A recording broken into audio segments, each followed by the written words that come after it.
You own a stock. It goes up 8% this year, nice. But then your friend mentions her stock went up 6% and paid her $400 in cash just for holding it. You're thinking, wait, stocks can do that? The answer is absolutely yes, but what you don't know about dividends could be costing you thousands. Hey, it's Ollie, and today I'm going to make dividends genuinely click for you. Think of dividends as profit sharing with a twist. When a company makes money, they can do two things: reinvest it back into the business, or literally cut checks to shareholders. Let me show you how this works with a simple example. Say you own 100 shares of a company that pays a $0 quarterly dividend. Every 3 months, $50 hits your account, no selling required.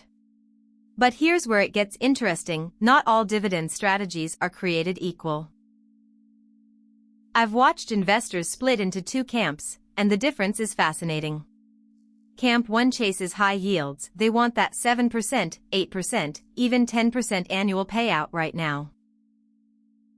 Camp 2 focuses on dividend growth. They'll take a 2% yield if it grows 10% every year. Take Johnson & Johnson versus a high-yield REIT. J&J might yield 2%, but they've increased their dividend for 60-plus straight years. That REIT yields 8% today, but what happens when interest rates shift? The contrast reveals everything about sustainable income versus quick gratification. Here's a quick test: pause and guess which is better. Stock A pays a 9% dividend but the stock price has dropped 30% this year, or Stock B pays 3% but the stock is up 15%. Think about your total return before I reveal the answer. Stock A gave you 9% in dividends but lost 30% in value, that's negative 21% total return.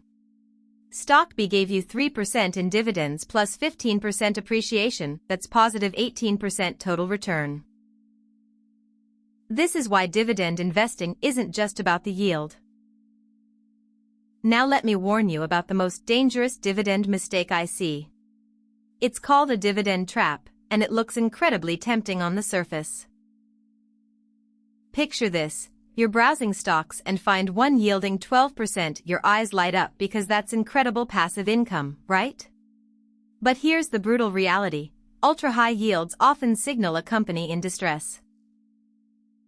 The yield looks high because the stock price crashed while the dividend stayed the same temporarily. Before you know it, they cut or eliminate the dividend entirely. What looked like easy money becomes a portfolio destroyer. Smart dividend investors have a different approach. They focus on what's called dividend aristocrats.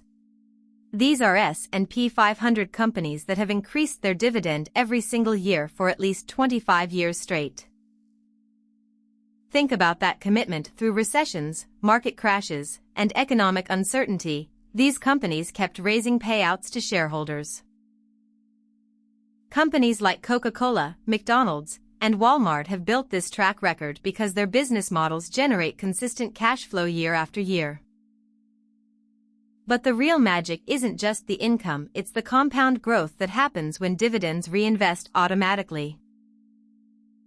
Here's the contrarian take that might surprise you: dividends aren't always the answer.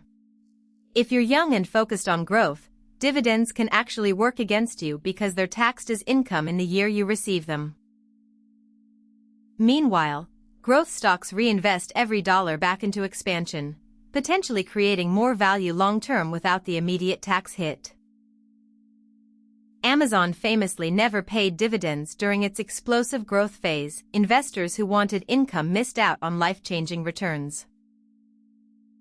The key is matching your strategy to your timeline and tax situation, not just chasing the highest yield you can find. So where does this leave you? First, decide if you want current income or long-term growth. This determines your entire approach. If you want income, focus on dividend aristocrats with yields between 2 to 4% and long track records of increases. If you're growth-focused, don't let dividend yields distract you from companies reinvesting in their future.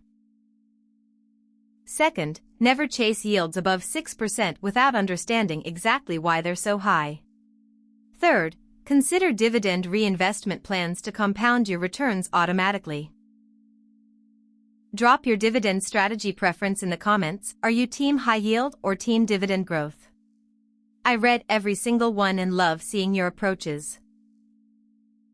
The beautiful thing about understanding dividends is it opens up a whole new dimension of investing. You're not just hoping for stock price appreciation, you're building a portfolio that can pay you regularly regardless of market conditions.